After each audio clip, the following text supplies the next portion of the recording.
ನಮಸ್ಕಾರ ವೀಕ್ಷಕರೇ, ನಿಮ್ಮ ನೆಚ್ಚಿನ ಕಾರ್ಯಕ್ರಮ ಗೃಹಿಣಿ ಗೃಹಮುಚ್ಚತೆಗೆ ಆತ್ಮೀಯ ಸ್ವಾಗತ. ನಾವು ಹಿಂದಿನ ಎಪಿಸೋಡಲ್ಲಿ ಶೀತಲ್ ಅವರೊಂದಿಗೆ ಮಾತುಕತೆಯನ್ನು ನಡೆಸ್ತಾ ಇದ್ವಿ. ಈ ಎಪಿಸೋಡಲ್ಲಿ ಆ ಮಾತುಕತೆಯನ್ನು ನಾವು ಮುಂದುವರಿಸ್ತಾ ಇದ್ದೇವೆ. ಶೀತಲ್ ಅವರೇ, ಕಾರ್ಯಕ್ರಮಕ್ಕೆ ಮತ್ತೊಮ್ಮೆ ಸ್ವಾಗತ. ನೀವು ಹಿಂದಿನ ಎಪಿಸೋಡಲ್ಲಿ ನಿಮ್ಮ ಮಾವನವ್ರ ಬಗ್ಗೆ ಹೇಳ್ತಾ ಇದ್ರಿ. ಅಂದರೆ ನಿಮ್ಮ ಮಾವನವರು ಧರ್ಮ, ದಾನ, ಪರಿಶ್ರಮ ಮತ್ತು ಸಮಾಜ ಸೇವೆ, ಕುಟುಂಬ ಪ್ರೀತಿ ಈ ಎಲ್ಲ ವಿಷಯಗಳನ್ನು, ಗುಣಗಳನ್ನು ಮೈಗೂಡಿಸಿಕೊಂಡವರು. ದಾನ ಮಾಡಿದರೆ ಕೂಡ ಒಂದು ಕೈಲಿ ಕೊಟ್ಟದ್ದು ಇನ್ನೊಂದು ಕೈಗೆ ಗೊತ್ತಾಗಬಾರ್ದು ಅನ್ನೋ ರೀತಿಯಲ್ಲಿ ಮಾಡ್ತಾಯಿದ್ರು. ಅಂಥ ಒಂದು ಶ್ರೇಷ್ಠ ವ್ಯಕ್ತಿತ್ವ ಅವರದ್ದು ಅಂತ ಹೇಳ್ತಾ ಇದ್ರಿ. ಆ ಮಾತುಕತೆಯನ್ನು ನಾವೀಗ ಮುಂದುವರಿಸ್ತಾ ಇದ್ದೇವೆ. ನಮ್ಮ ಅತ್ತೆ ತೀರಿ ಹೋಗಿ 11 ವರ್ಷ ಆಯಿತು. ನಮ್ಮ ಮಾವ ಆಗ ಎಣಿಸಿದ್ರು, ಅವರ ನೆನಪಿಗೆ ನಾವೊಂದು ಸಭಾಭವನ, ಅವರಿಗೆ ತುಂಬಾ ಆಸೆ ಇತ್ತು, ಮನೆಯದು ವಟಾರಲ್ಲಿ ಒಂದು ಸಭಾಭವನ ಆಗ್ಬೇಕಂತೆ ತುಂಬಾ ಆಸೆ ಇತ್ತು ಅವರಿಗೆ. ಆದ ಕಾರಣ ನಾವು ಮನೆ ಹತ್ರದಲ್ಲಿ 33 ಸೆಂಟ್ಸ್ ಜಾಗ ಕಲ್ಯಾಣಪುರ ವಿಶ್ವಕರ್ಮ ಅಸೋಸಿಯೇಷನ್ ಸಂಘಕ್ಕೆ ಡೊನೇಟ್ ಮಾಡಿದ್ದೇವೆ. ಹಾಗೆ ಅಲ್ಲಿ ಈಗ ಒಳ್ಳೆ ಕಾರ್ಯಕ್ರಮ ಎಲ್ಲ ನಡೀತದೆ.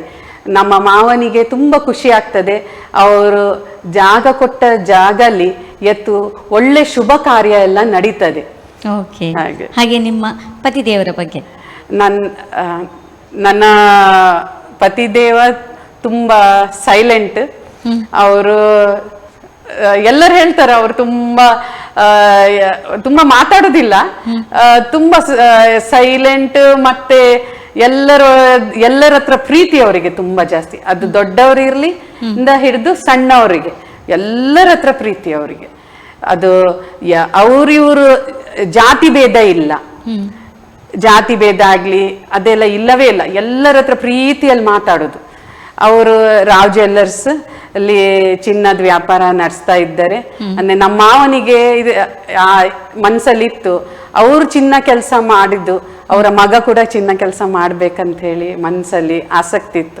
ಹಾಗೆ ಅವರು ಕೂಡ ನಡೆಸ್ತಾ ಇದ್ದಾರೆ. ನನ್ನ ಮಗಳು ಸಿದ್ಧಿ, ಅವಳಿಗೆ ನಾನು ಕನ್ನಡ ಕಲಿಸ್ತಾ ನಾನು ಕೂಡ ಕನ್ನಡ ಕಲಿತೆ. ಈಗ ಅವಳು ಮಾಹೇಲಿ BBA ಗ್ರ್ಯಾಜುಯೇಟ್ ಆಗಿ ಉಡುಪಿಯಲ್ಲಿ IIJಯಲ್ಲಿ ಜ್ಯುವೆಲ್ರಿ ಡಿಸೈನಿಂಗ್ ಕೋರ್ಸ್ ಎಲ್ಲ ಮಾಡಿ, ಬೊಂಬೈಯಲ್ಲಿ ಲಕ್ಷ್ಮಿ ಡೈಮಂಡಲ್ಲಿ ಜ್ಯುವೆಲ್ರಿ ಮರ್ಚೆಂಡೈಸರ್ ಆ್ಯಂಡ್ ಜ್ಯುವೆಲ್ರಿ ಡಿಸೈನರ್ದು ಕೆಲಸವನ್ನು ನಿರ್ವಹಿಸ್ತಾ ಇದ್ದಾಳೆ. ಮತ್ತೆ ನಮ್ಮ ರಾಮಕೃಷ್ಣ ಹೋಟೆಲ್ ನಮ್ಮದು ಲೋಕಪ್ರಿಯ, ಜನಪ್ರಿಯ ಮತ್ತೆ ಪ್ರಸಿದ್ಧವಾಗಿ ಇದ್ದದ್ದು ನಮ್ಮ ರಾಮಕೃಷ್ಣ ಹೋಟೆಲ್. ಇಲ್ಲಿ ಎಲ್ಲರೂ ಬಂದ ಕಸ್ಟಮರ್ಸ್ ಯಾವಾಗ್ಲೂ ಹೇಳುದು, ನಮ್ಗೆ ಇದು ಮನೆ ತರ ಆಗ್ತದೆ. ನಮ್ಮ ಮಾವನಿಂದ ಕಮ್ಮಿಯಲ್ಲಿ 1,000 ಜನಕ್ಕೆ ಅವರು ಮನೆ ಬದುಕು ಮಾಡುವಾಗೆ ಕೆಲಸ ಎಲ್ಲ ಮಾಡಿದ್ದಾರೆ. ಪ್ರತಿಯೊಬ್ಬರಿಗೆ ಒಂದು ಬದುಕಿಗೆ ಏನ್ ಬೇಕು ಅವ್ರು ತುಂಬಾ ದೂರದಿಂದ ಆಲೋಚನೆ ಮಾಡ್ಕೊಳ್ತಾರೆ. ಹಾಗೆ ಎಲ್ಲರ ಸುಖಲಿ ಇರ್ಲಿ, ಅವರದ್ದು ಒಂದೇ ಮೂಲ ಉದ್ದೇಶ, ಸರ್ವಜನ ಸುಖಿನೋ ಭವಂತು. ಅವರು ಆ ಕಾಲದಲ್ಲಿ ಕಟ್ಟಿದಂತ ಹೋಟೆಲ್ ಕೂಡ ಈಗ ಆ ಒಂದು ಕಾಲದಲ್ಲಿ ಉಡುಪಿ ರಾಮಕೃಷ್ಣ ಹೋಟೆಲ್ ಅಂದೇ ತುಂಬಾ ಪ್ರಸಿದ್ಧಿ ಪಡೆದಂಥದ್ದು. ಹಾಗೇನೆ ಇವತ್ತಿಗೂ ಕೂಡ ಆ ಪ್ರಸಿದ್ಧಿಯನ್ನ ಹಾಗೆ ಉಳಿಸ್ಕೊಂಡಿದೆ. ಇದಕ್ಕೆ ಕಾರಣಗಳು ಏನೆಲ್ಲ ಇರ್ಬೋದು ಅಂತ ಹೇಳ್ತೀರಾ? ಅವರು ರಾಮ ದೇವರದು ಪರಮ ಭಕ್ತರು. ಅವರು ನಮ್ಮ ಮನೆಯಲ್ಲಿ ಅವರ ತಂದೆ ಕೂಡ ರಾಮದೇವರನ್ನೇ ಪೂಜಿಸ್ತಿದ್ದದ್ದು. ನಮ್ಮ ಮಾವ ಕೂಡ ರಾಮದೇವರನ್ನೇ ಪೂಜಿಸುದು. ನಮ್ಮ ಮನೆಯಲ್ಲಿ ರಾಮದೇವರದೇ ಎಲ್ಲ ಮೇನ್ ಮೂರ್ತಿ ಎಲ್ಲ ಇರುದು. ಮತ್ತೆ ನಮ್ಮ ರಾಮಕೃಷ್ಣ ಹೋಟೆಲಿಗೆ ಹೆಸರು ಬರುವ ಕಾರಣ ಅವ್ರು ರಾಮದೇವರ ಭಕ್ತರು. ಇನ್ನೊಂದು ಕೃಷ್ಣ, ನಮ್ಮ ಉಡುಪಿ ದೇವರು ಕೃಷ್ಣ. ಹಾಗೆ ಎರಡೂ ದೇವರನ್ನು ತುಂಬಾ ಅವರು ಪ್ರೀತಿಯಿಂದ ದಿನಾ ಅವರು ನೆನಪು ಮಾಡ್ತಾರೆ, ಹಾಗೆ ಪೂಜಿಸ್ತಾರೆ. ಹಾಗೆ ಈಗಲೂ ಕೂಡ ನೀವು ಇದನ್ನ ಮೇಂಟೈನ್ ಮಾಡ್ತಾ ಇದ್ದೀರಲ್ಲ, ಇದರ ಒಂದು ಯಶಸ್ಸಿನ ಗುಟ್ಟು? ಇದು ನಮ್ಮ ಮಾವ ಮಾಡಿದ ಪರಿಶ್ರಮದ ಫಲ ಹೇಳ್ಬೋದು. ರಾಮಕೃಷ್ಣ ಹೋಟೆಲ್ ಅದರಲ್ಲಿ ಅವರದ್ದು ತುಂಬಾ ಪರಿಶ್ರಮ ಉಂಟು. ಅವರು ಅದಕ್ಕೋಸ್ಕರ ಹಗಲು ರಾತ್ರಿ ನಿಂತು ಪ್ರತಿಯೊಬ್ಬರ ಹತ್ರ ಹೇಗೆ ಆಗ್ಬೇಕು, ಎಂಜಿನಿಯರಿಂದ ಹಿಡಿದು ಸಣ್ಣ ಮೇಸ್ತ್ರಿಯವರಿಂದ ಹಿಡಿದು ಪ್ರತಿ ಒಂದು ಎಲೆಕ್ಟ್ರಿಷಿಯನ್, ಪ್ರತಿ ಒಂದು ಕೆಲಸಕ್ಕೆ ಅವರು ತುಂಬಾ ಗಮನಿಸಿದ್ದಾರೆ. ಆದ ಕಾರಣ ಅವರು ಎಲ್ಲರ ಹತ್ರ ಉಂಟಲ್ಲ, ಇದು ಹೀಗೆ ನಡಿಬೇಕು, ಇದು ಹೀಗೆ ಆಗ್ಬೇಕು, ಅವರಿಗೆ ಮನಸ್ಸಲ್ಲಿ ಇತ್ತು, ಹಾಗೆ ನಡೀತು. ಹಾಗೆ ಇದನ್ನು ತುಂಬ ಚಂದ ರೀತಿಯಿಂದ ದೇವ್ರು ಸಹ ನಡೆಸಿಕೊಟ್ರು. ನಮ್ಮ ಫೌಂಡೇಶನ್ ಸ್ಟೋನ್ ಪೇಜಾವರ ಶ್ರೀ ಅವರ ಕೈಯಿಂದ ಪುಣ್ಯ ಕೆಲಸ ನಡೆದಿದೆ.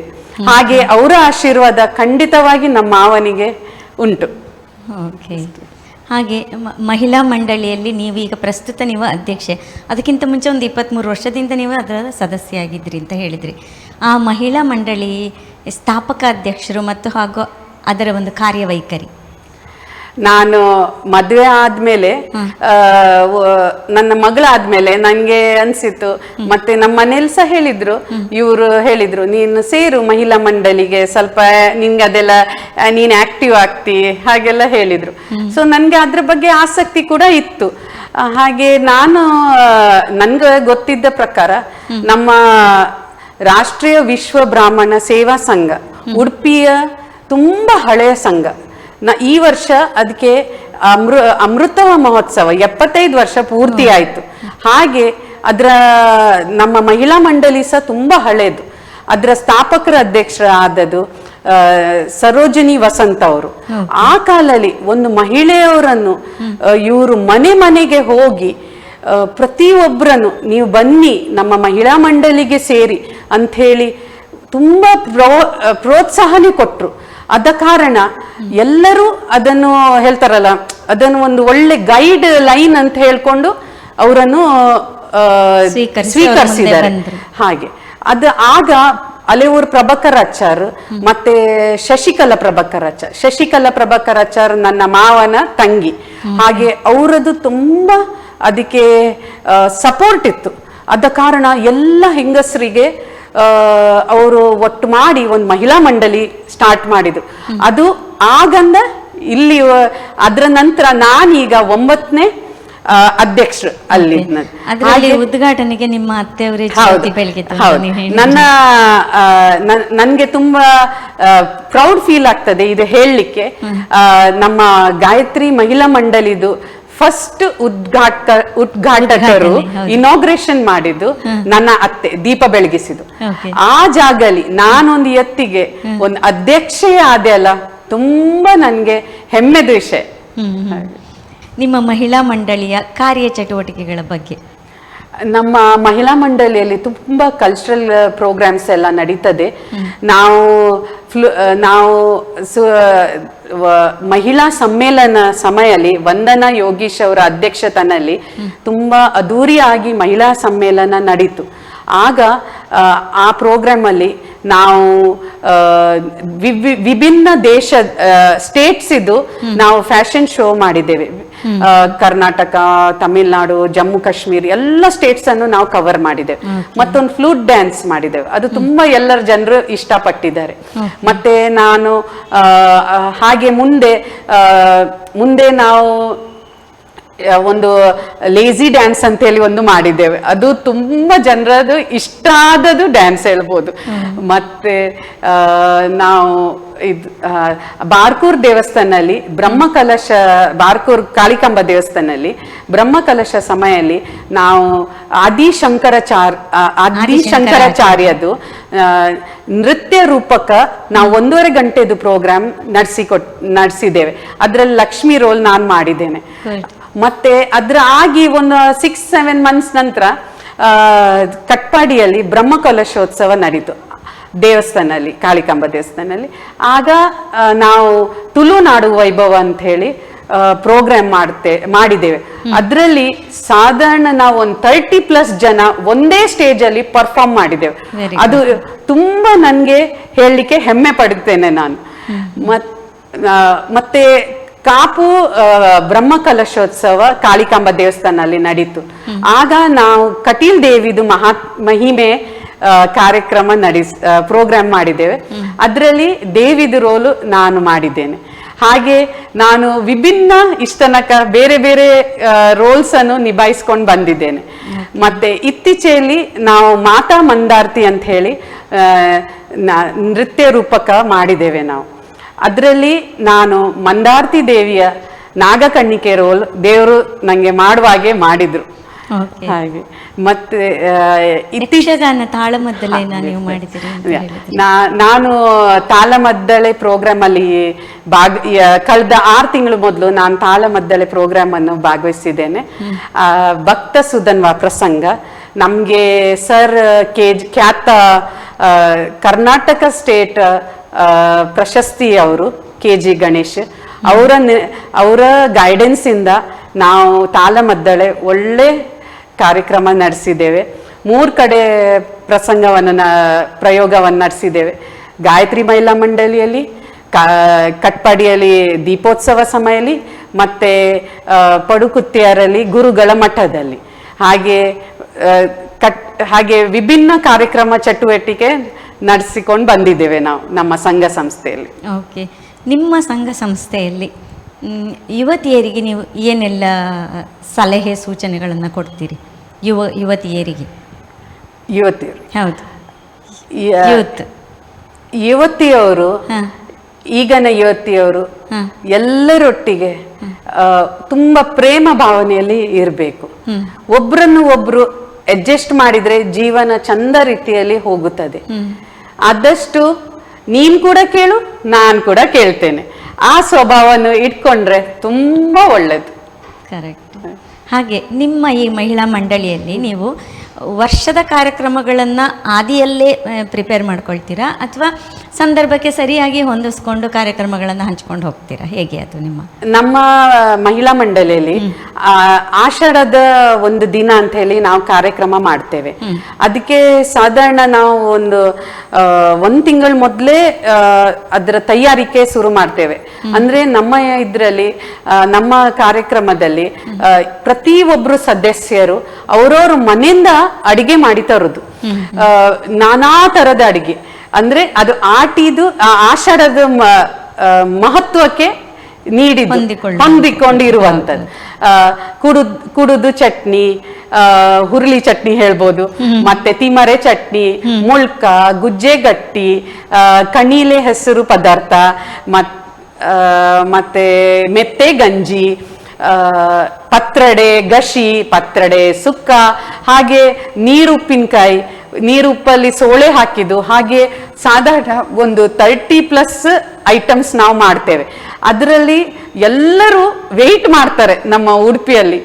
ಇವರದ್ದು ಆಷಾಢದ ದಿನ ಯಾವಾಗ ಬರ್ತದೆ, ನಮ್ಗೆ ಯಾವಾಗ ಇಷ್ಟೆಲ್ಲ ಐಟಮ್ ಒಂದೇ ಸರ್ತಿ ಒಂದೇ ಜಾಗದಲ್ಲಿ ತಿನ್ಲಿಕ್ಕೆ ಎಲ್ಲಿ ಸಿಗ್ತದೆ ಅಂತ ಹೇಳ್ತಾರಲ್ಲ, ಹಾಗೆ ಹೇಳ್ಬೋದು. ಒಂದು ವಿಷಯ ನಿಮ್ಮ ಬಗ್ಗೆ ಹೆಮ್ಮೆ ಅನ್ಸೋದು ಏನು ಗೊತ್ತಾ, ನೀವು ಹುಟ್ಟಿ ಬೆಳೆದದ್ದು ಕಲ್ತದ್ದೆಲ್ಲ ಮುಂಬೈಲಾದರೂ ಕೂಡ ಊರಿನ ಟಚ್ಚನ್ನು ಹೇಗೆ ಮೇಂಟೈನ್ ಮಾಡಿದ್ರಿ. ಅಲ್ಲದೆ ಊರಿಗೆ ಬಂದರೂ ಕೂಡ ಕೆಲವರಿಗದು ಅಂದರೆ ಲೀಡ್ ಮಾಡುವಾಗ ಅವರಿಗೆ ಕೆಲವೊಮ್ಮೆ ಆ ಥರ ಇರುವ ಆ ಥರ ಅನಿಸಿಕೆಗಳು ಅನಿಸ್ತದೆ. ಬಟ್ ನೀವು ಇದನ್ನು ಪಕ್ಕಾ ಸಂಪ್ರದಾಯ ಶೈಲಿಯನ್ನು ನೀವು ಅಡುಗೆಯಿಂದ ಹಿಡಿದು ಉಡುಗೆ ತೊಡುಗೆಯವರೆಗೂ ಕೂಡ ಮೇಂಟೈನ್ ಮಾಡ್ಕೊಂಡು ಬಂದಿದ್ರಿ. ಇದ್ರ ಬಗ್ಗೆ ಮೆಚ್ಚುಗೆ ನಾವು ಸೂಚಿಸಲೇಬೇಕು ಅಂತ ಅಂದ್ಕೊಳ್ತೇನೆ. ನನ್ನ ವೈಯಕ್ತಿಕ ಅಭಿಪ್ರಾಯ ಇದು. ನೀವು ಅಧ್ಯಕ್ಷೆ ಆದಮೇಲೆ ಮಹಿಳಾ ಮಂಡಳಿದು ನೀವು ಭಾಗವಹಿಸಿದಂಥ ಕಾರ್ಯಕ್ರಮಗಳು? ನಾನು ಅಧ್ಯಕ್ಷೆಯಾದದ್ದು ಮಾರ್ಚ್ ಮಂತಲ್ಲಿ. ನಾನು ಅಧ್ಯಕ್ಷ ಆದ ಕೂಡಲೇ ನಮಗೆ ಒಂದು ಜಿಲ್ಲಾ ಮಟ್ಟದ ಕಾಂಪಿಟಿಷನ್ ಅಂತ ಹೇಳಿ ಕೋಟೇಶ್ವರ ವಿಶ್ವಕರ್ಮ ಸಮುದಾಯ ಅವರದ್ದು 25ನೇ ವರ್ಷಕ್ಕೆ ಆಯೋಜಿಸಿದ್ರು. ಹಾಗೆ ನಾವು ಹಾಲಕ್ಕಿ ಡ್ಯಾನ್ಸ್ ಪರ್ಫಾರ್ಮ್ ಮಾಡಿದ್ದೇವೆ. ನಮ್ಮ ಗ್ರೂಪಲ್ಲಿ ಎಲ್ಲರೂ 50+ ಇದ್ದವರು ಹಾಲಕ್ಕಿ ಡ್ಯಾನ್ಸ್ ಮಾಡೋದಂದ್ರೆ ತುಂಬಾ ವಿಶೇಷ. ಹಾಗೆ ಅದನ್ನು ಪರ್ಫಾರ್ಮ್ ಮಾಡಿದ್ದೇವೆ. ಮತ್ತೆ ಒಂದು 6 ಮೆಂಬರ್ಸ್ ನಾವು ಸಿಂಗಿಂಗ್ ಕಾಂಪಿಟಿಷನ್ಗೂ ಕೂಡ ಹೋಗಿದ್ದೇವೆ, ಭಜನೆ. ಮತ್ತೆ ನಮ್ಮದು ಮಾತಾ ಮಂದಾರ್ತಿ ತುಂಬಾ ಇಷ್ಟಪಟ್ರು. ಹಾಗೆ ಚಿತ್ಪಡಿ ಸಂಘಲಿ ಅಲ್ಲಿದು ಅಧ್ಯಕ್ಷರು ನಮ್ಗೆ ಹೇಳಿದ್ರು, ನೀವು ನಮ್ಮ ಸಂಘಲಿ ನಿಮ್ಮ ಮೊನ್ನೆ ಮಾತಾ ಮಂದಾರ್ತಿ ತುಂಬಾ ಚಂದ ಆಗಿದೆ, ನಮ್ಮಲ್ಲಿ ಮಾಡ್ಬೋದಾ? ಹಾಗೆ ತುಂಬಾ ಇಷ್ಟಪಟ್ರು. ಅಲ್ಲಿ ಕೂಡ ನಾವು ರಿಪೀಟ್ ಆಗಿ 2ನೇ ಸರ್ತಿ ನಾವು ಅದೇ ಪ್ರೋಗ್ರಾಮ್ ಅನ್ನು ಪುನಃ ಮಾಡಿದ್ದೇವೆ. ಇತ್ತೀಚೆಗೆ ಕಟ್ಪಡೆಯಲ್ಲಿ ನಡೆದದ್ದು ಭಜನೆ ವೈಭವ 2026 ವಿಶ್ವಕರ್ಮ ಒಕ್ಕೂಟ ಅವರು ನಡೆಸಿದ್ದನ್ನು. ಅದರಲ್ಲಿ ನಮ್ಗೆ ಶಿಸ್ತುಬದ್ಧ ತಂಡ ಅಂತ ಹೇಳಿ ಅವಾರ್ಡ್ ಸಿಕ್ಕಿತ್ತು, ಪ್ರೈಸ್. ಹಾಗೆ ಅದು ತುಂಬಾ ಹೆಮ್ಮೆದ ವಿಷಯ. ಅಲ್ಲಿ 20 ತಂಡಗಳು ಬಂದಿತ್ತು.